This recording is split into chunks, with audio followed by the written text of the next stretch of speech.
Welcome to the Bill Walton Show, featuring conversations with leaders, entrepreneurs, artists, and thinkers.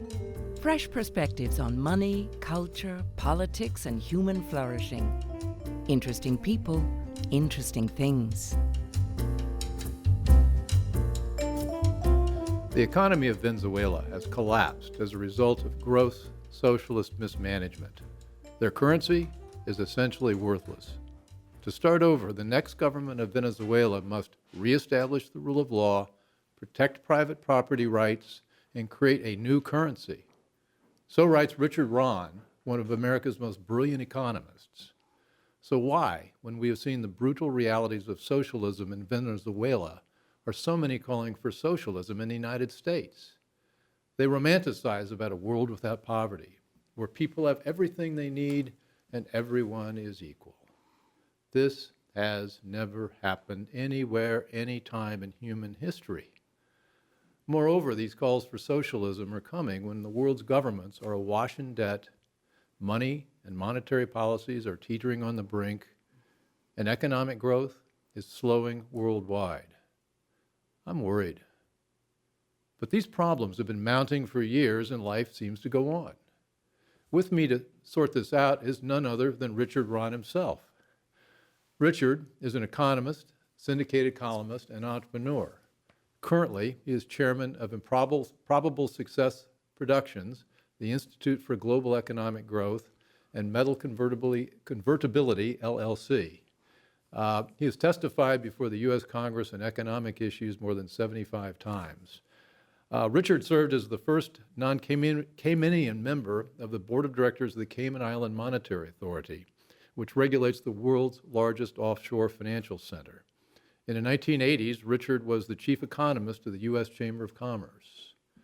If you enjoy this conversation with Richard, I hope you'll subscribe to The Bill Walton Show on YouTube, iTunes, or any of the other major podcast platforms. So Richard, today, let's talk about socialism, debt, money, the big topics. And I know you have a proposed solution to the problem of money that we'll get into later on in the show. So where should we start? Well, you'd mentioned socialism.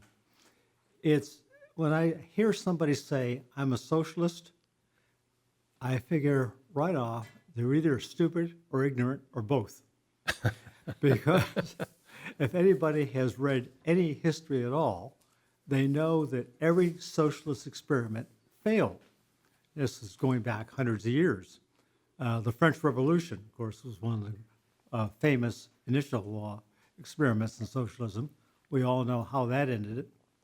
But just in the last century, in the 20th century, socialist governments, whether it be the Soviet Union, China, people forget that Nazis were actually stood for National Socialism. Yeah.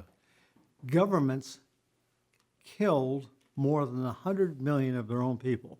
Estimates sometimes go up to 200 million. I was at I had been an advisor to the China was 40, 50 million. Yeah. And I had been I'd been an advisor to the Russian government after the collapse of communism, when Gaidar became the first non-communist prime minister. And remember in the summer of '92, there was a little press conference at the Kremlin because Yeltsin had his demographers study the Russian population of what happened under Stalin.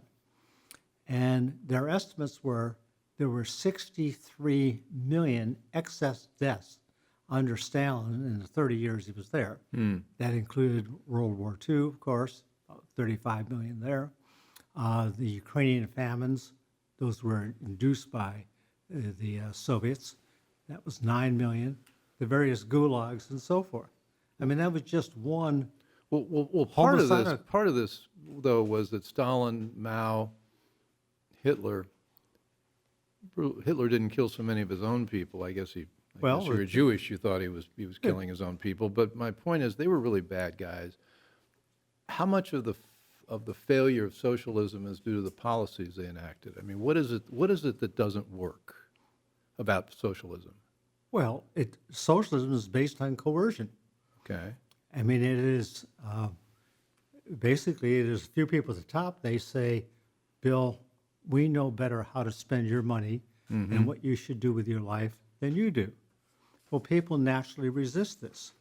And if they resist, you have to stop it. Stalin was attributed to having a great line, a person, a problem, no person, no problem. Yeah. And that went all the way through. And we have the Nazis who had this racist ideology. There were so Jews, Gypsies, and many others were considered inferior, which was a little bit different than what happened in Eastern Europe and China. And there it was just, well, let's say Ukraine is a good example. You had all of these peasants, the kulaks, people who were small landowners, had little farms for generations. Well, when the state came in to take all their farms, they naturally resisted. And so the solution was starve them to death by taking all their produce, and 9 million people died in those famines.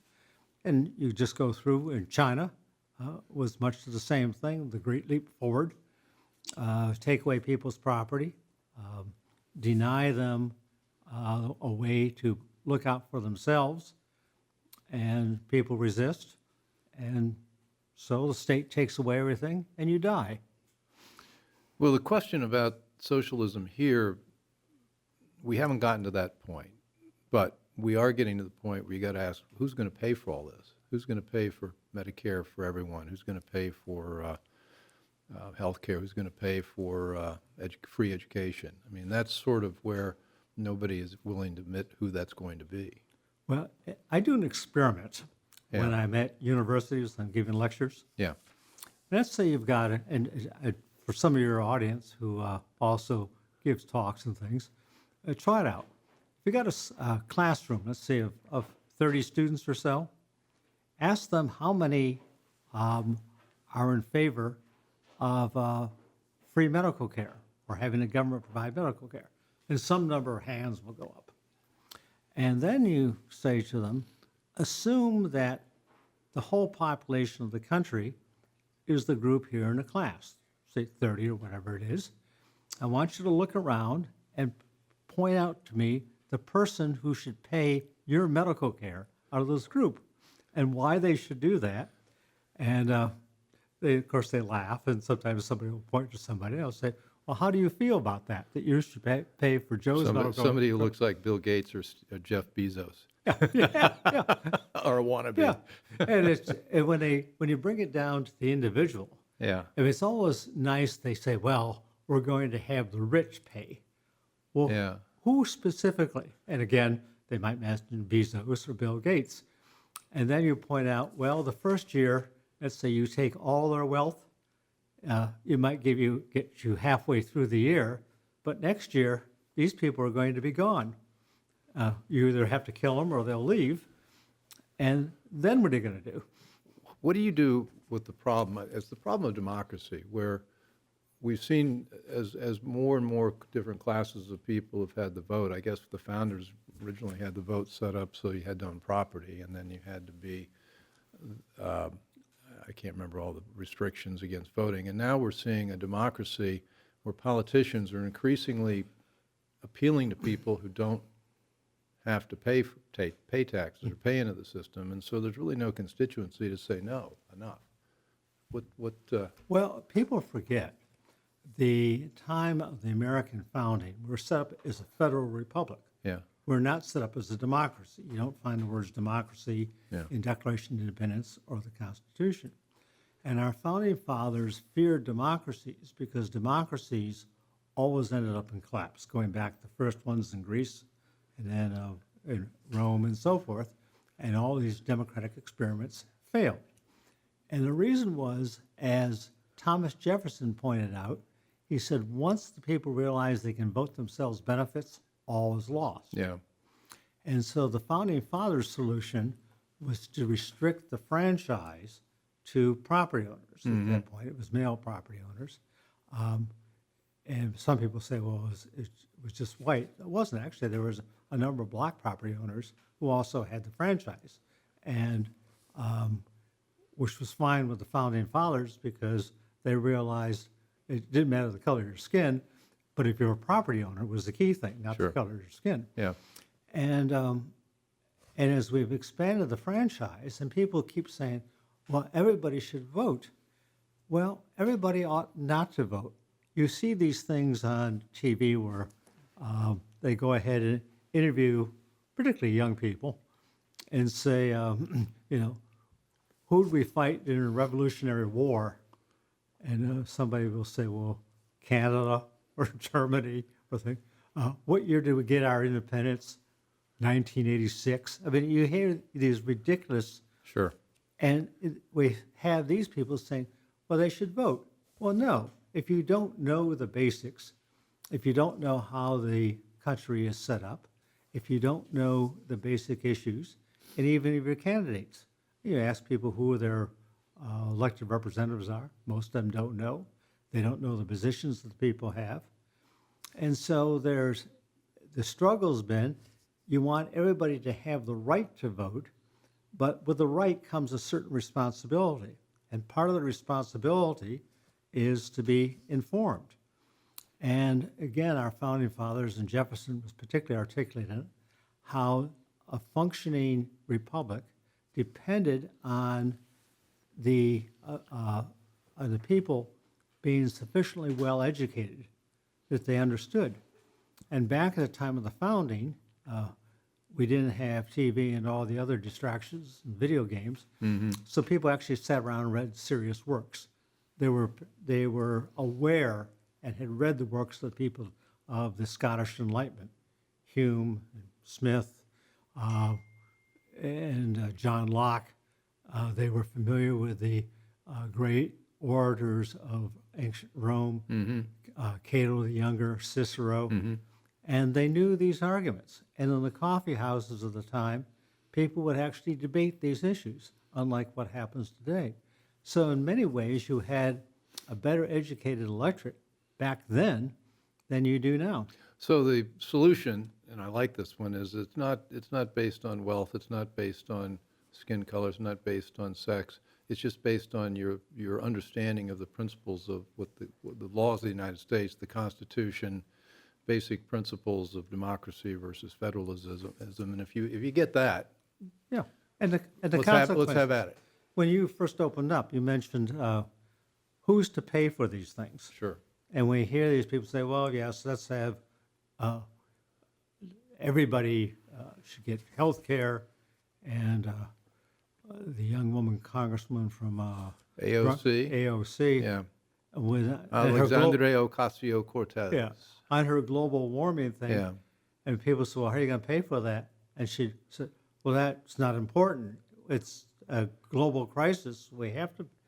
It's like, where does she think the resources come from? They fall from the sky? I mean, it is. Well, my goal is to have them all watch this show so that they will learn how it all really works. Well, maybe if we they're ought not to going make to that read, requirement before you can vote. You have to watch. Maybe you got to watch the Bill. You've got to show. watch the Bill Walton show and pass a quiz at the end. Yes. If you pass, then you can have the right to vote. Well, democracies are dangerous. Victor David Hansen writes about the Peloponnesian War and the Athens at war with Sparta, and I guess the democracy would send a general off to fight the Spartans. Yeah. Democracy in Athens, and if they lost, you know what they did? They voted to have them executed. Mm-hmm. Yeah. So it was a pretty scary system. Well, let's shift gears a bit towards the issue I raised about debt, because we've got a debt problem. The government's, not just the United States, but throughout the world, actually, have been an incredible borrowing binge for the last 50, 60 years. And our debt now exceeds, is almost equal to our GDP. And if you look at the interest on the debt, at a certain point, if the interest rates go up, it's going to be a choice of, defense budget or paying interest on the debt. Yeah, the situation is terrible here and elsewhere. Just for here for a moment, the debt number we have greatly understates it, because there's all kinds of liabilities the federal government has that are not included in those measures you get. Those debt measures we all use are published by the Treasury Department. which is just explicit recognizable debt. But let's take something like the World Bank. People don't realize the World Bank, there is no theoretical limit of how much they can lend. Mm-hmm. Well, those bonds that the World Bank has and issues, they get very low interest rates. And the reason they do is because the U.S. government guarantees those bonds, which means you and every other American taxpayer is guaranteeing the principal and interest on the bonds the World Bank issues. And we know that many of the World Bank projects are nonsensical, they're subject to corruption and so forth. And there's no theoretical limit on it. Now, fortunately, President Trump has nominated David Malpass to be the new president. David's terrific. Yeah. I worked with him in transition. Yeah, to be the new head of the World Bank. Yeah. And David told me one of his first goals will be to put a limit on the amount of spending the World Bank can do and limit this kind of liability for U.S. taxpayers. But that is just one tiny example of all the liabilities we face. In that debt measurement is not Medicare, Medicaid, Social Security, all these entitlements. And the argument is, well, Congress can change it. Well, yeah, you know what the chances of actually making the serious changes are. And so you have all this. Okay, the U.S., horrible situation. But the U.S. situation looks good compared to Europe and Japan and many other places. Which are growing more slowly than we are. And so they've got even less ability to bail it out. Yeah, the total amount of all the unfunded promises the government's made is roughly 350% of what GDP is. Yeah, I mean, it gets to the point where we can't measure. We're talking about such huge numbers, none of us have any idea. When you start talking about trillions, and I realize you're an investment banker, I mean, you may understand a trillion. I'm used to trillions. Yeah. I don't. Actually, we didn't quite get to trillions. But as a businessman, financier type, I'm always looking for lines of action. And when we talk about some of these problems about people calling for socialism, a line of action is to figure out ways to get more educated voters and have them voting on things they know work and what doesn't work, and not try things that have never worked.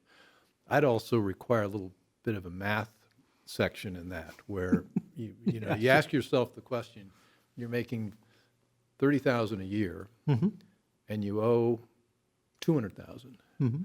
So how's your life going? And that's more or less where we are. Yeah, and particularly you point out when interest rates go up, then how's your life going to be? Yeah. So if you boil it down to where we would be as individuals, then I think it gets more understandable. But then we would need, I think, courageous and tough politicians to call for that changes in that. And even Donald Trump, who's our populist president now, has refused to call for any changes in entitlements, A, because he knows he could never get any changes through the Democrat Congress, and B, why should he spend political capital on something he knows nobody's going to do something about? Yeah, and this, of course, happens is every politician assumes it's a game of musical chairs. Yeah. They're going to assume they're going to be retired or dead before the bill comes due.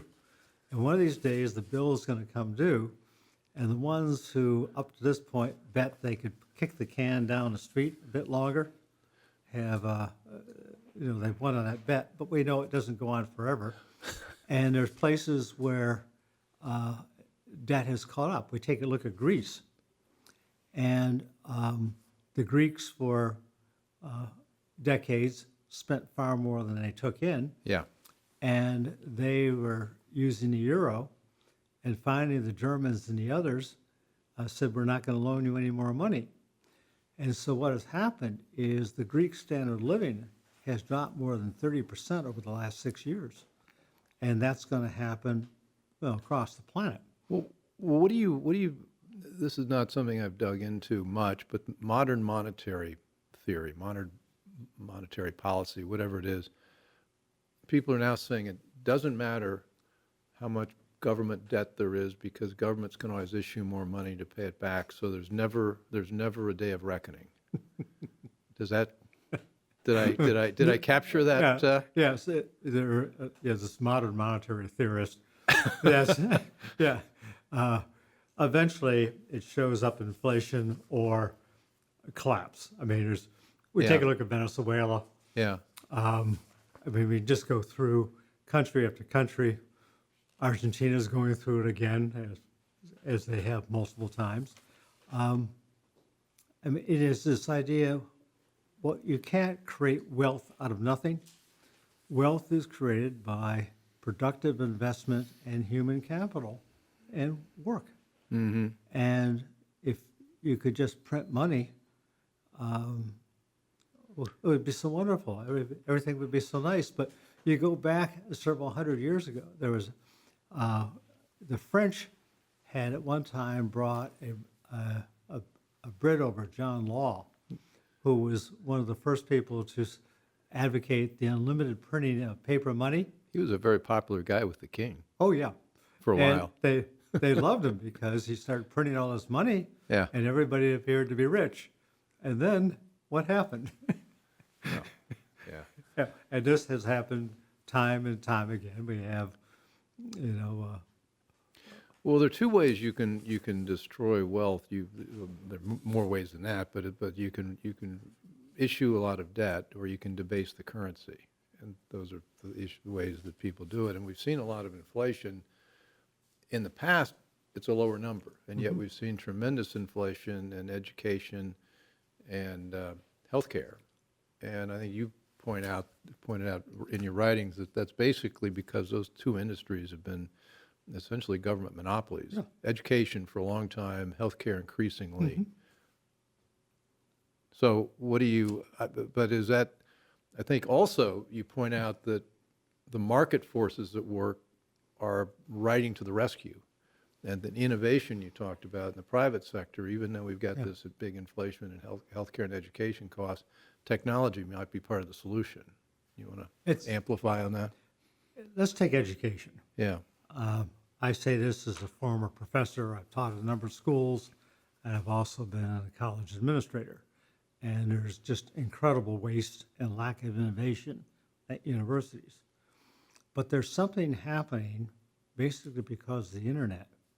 And you think about it, that any smart person, any place on the planet who has basic discipline can now go on the internet and get themselves a world-class education.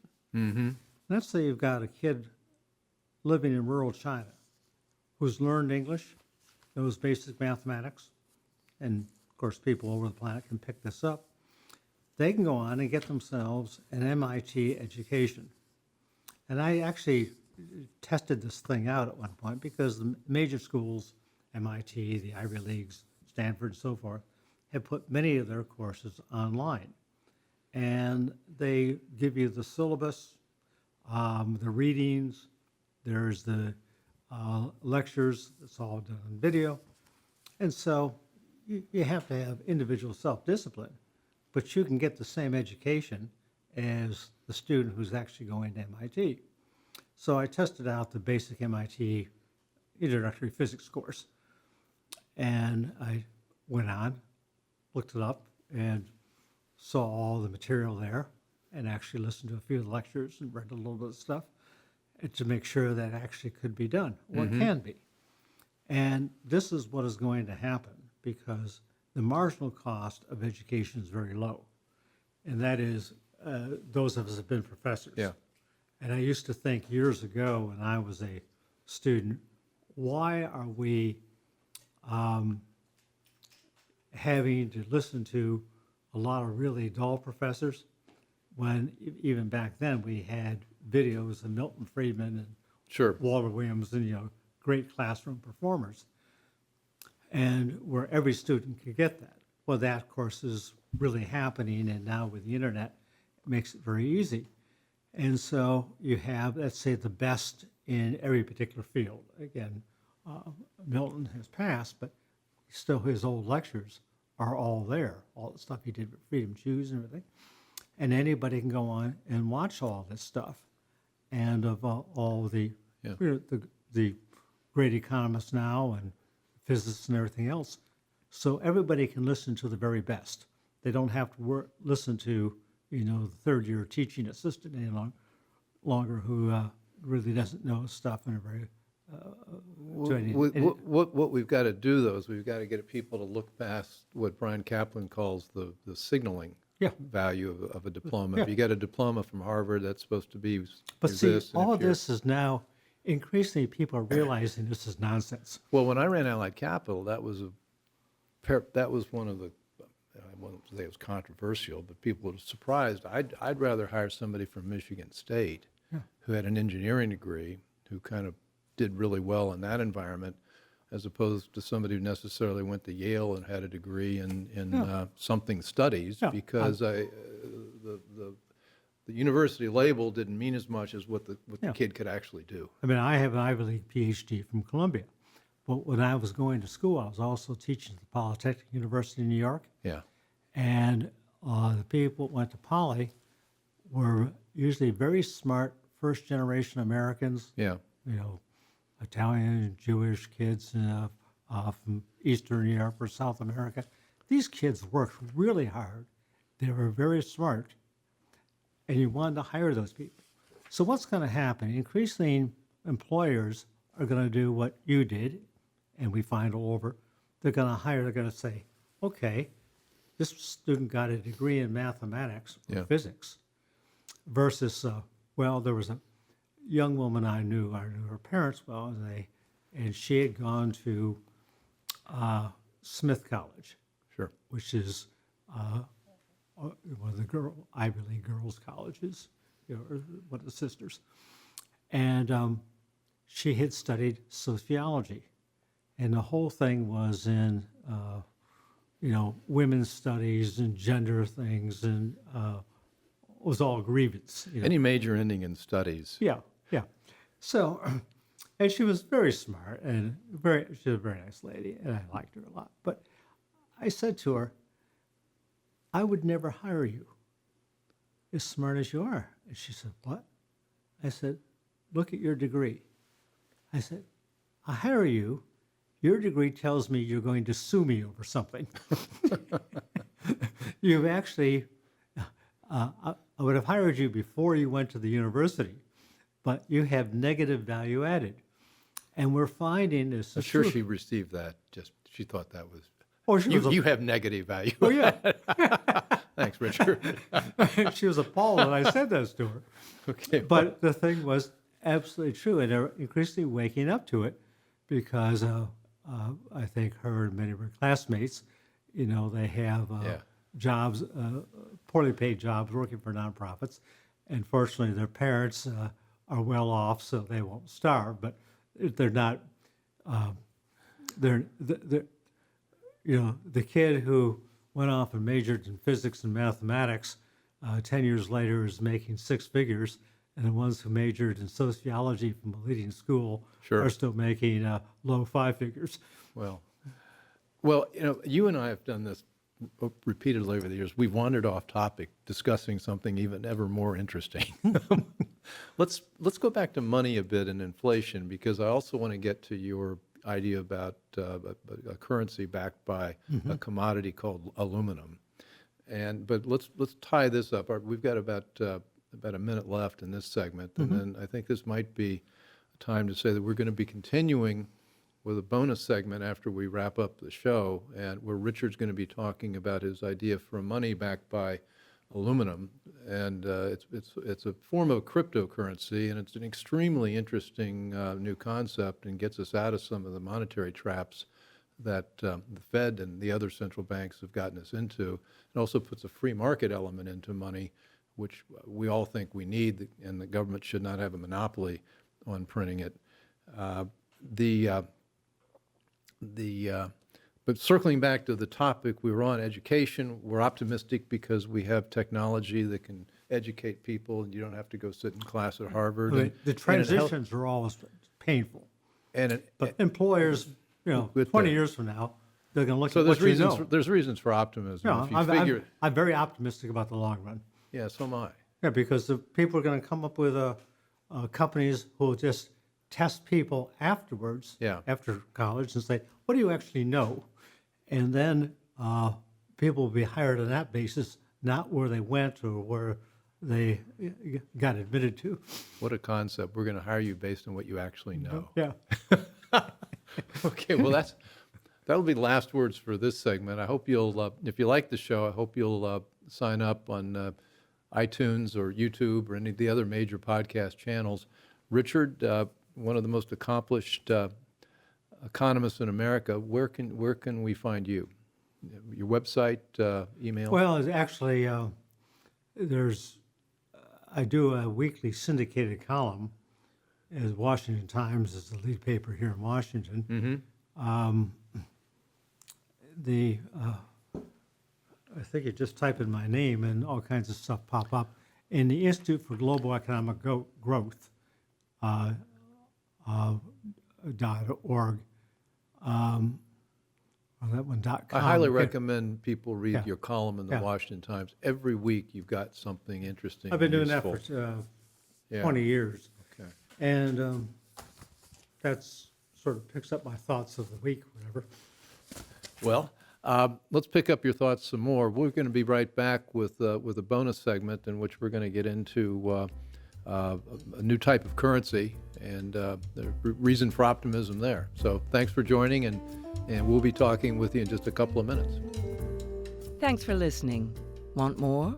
Be sure to subscribe at thebillwaltonshow.com or on iTunes.